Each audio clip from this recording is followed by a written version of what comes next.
call a special meeting to order, and I get to be the chair for a few minutes until we get to the actual election. So I get to be in charge. I just like it so much. Anyway, so the first order of business, we'll do the school trustee oath of office. So this is where I swear all of you in, and you can affirm solemnly if you prefer to not swear. Okay, so what I'm going to do is I'll read the section. Now, I expect you to read right afterwards, right? Okay? And then we'll just go through it. I think the 5 or 6 drafts, so we'll just go through it when we're done. All sworn in, okay? So the first one will be, I, and then you say your name, do swear that I am qualified to hold office as a trustee in the Comox Valley School District and meet the trustee qualification requirements set out in the school. Okay? Now, your turn.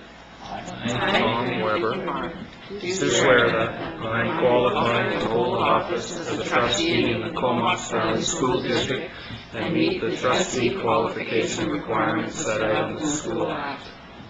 I have not found myself or any other person knowingly contravened the School Act respecting vote buying, intimidation, or other election offenses in relation to my election as a trustee. I have not, by myself or any other person, knowingly contravened the School Act respecting vote buying, intimidation, or other election offenses in relation to my election as a trustee.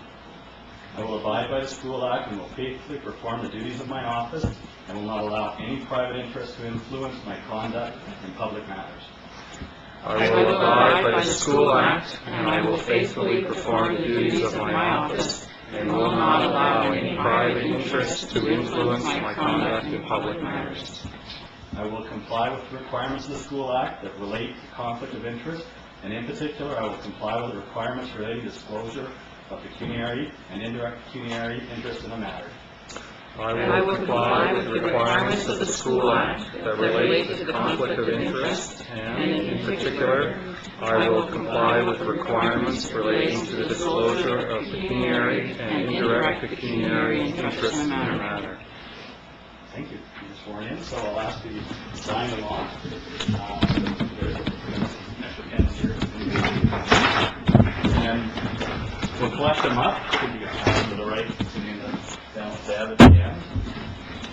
And we will get a copy of that.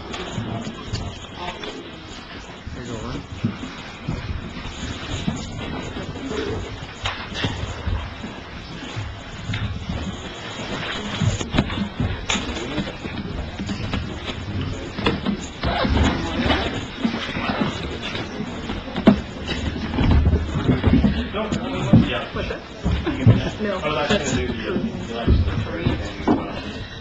So I don't get around to that.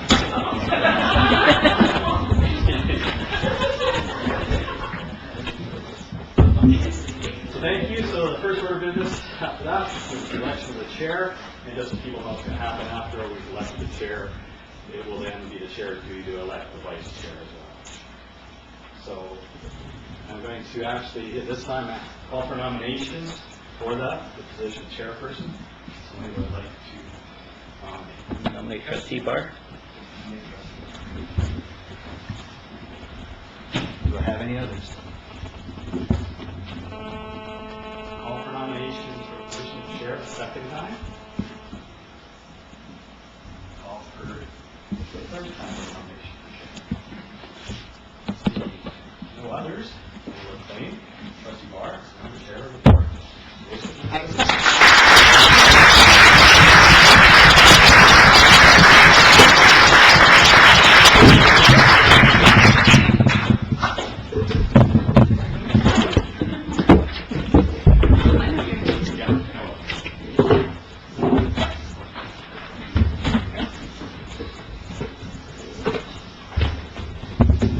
And now we'll conduct the election for the new vice chair. Do I have a nomination for vice chair? I nominate Tom Weber for vice chair. Tom, you accept? Yes, I do. Any other nominations? Call for a third time. Any other nominations? Okay, declare Tom as claimed as our new vice chair. Congratulations.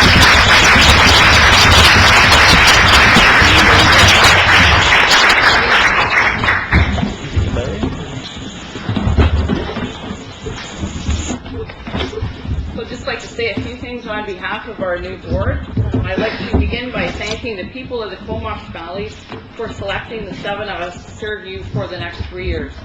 You have placed a great trust in us, and we humbly accept this honor and responsibility from you. Through your overwhelming vote of support for this new board, you have conveyed your desire for a change in governance style, and we willingly take up this challenge from you.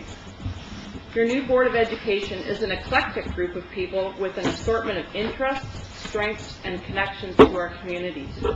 Our differing life experiences, fields of education, and professions will contribute to a collective wisdom that, I believe, will produce better decisions than could be made by just one person. While the 7 of us have divergent perspectives, we also have a set of shared beliefs when it comes to governance style. We believe in transparent decision-making processes, in respectful communications with the public and with each other, and in engaging the public in true consultation to help us set priorities for public education in the Comox Valley. As we come to understand what impact reconfiguration and school closures have had on our students and staff, our collective wisdom and decision-making processes will help us to figure out how to address the challenges we face together. We will consider use of our portables, how best to reunite the Brooklyn population, whether Lake Trail should become a senior secondary school or not, how to support thriving fine arts programs in all of our schools, and how we can find adequate space to support our students with special needs and other challenges.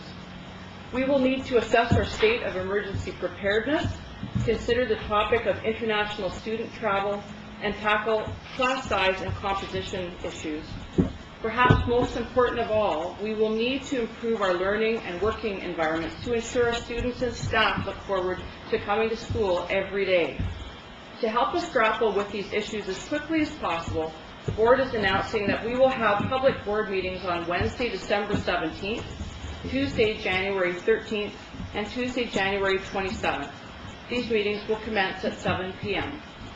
While the board may already have sufficient information available to make decisions on some of these items, others will require more time to ensure we have a complete understanding of the situation, and so we can consult with the public to help us set our priorities. In order to help Dr. Tinney and our senior management team with the work of identifying challenges and potential solutions, the board will create opportunities in the new year to hear directly from the public. We will begin this work by convening board liaison committees with each of the district associations that represent our support staff, parents, teachers, and school administrators. The board is looking forward to working with and hearing from our amazing staff, our students, and the public so that we can create the best public education experience possible for the families of the Comox Valley. On a personal note, I would like to thank my fellow trustees for the confidence you have shown in me by electing me as your chair. It will be my honor to serve you and serve with you, and I look forward with enthusiasm, optimism, and hope to the work we will do together over the next 3 years to improve student success in the Comox Valley. Thank you very much, and look for it.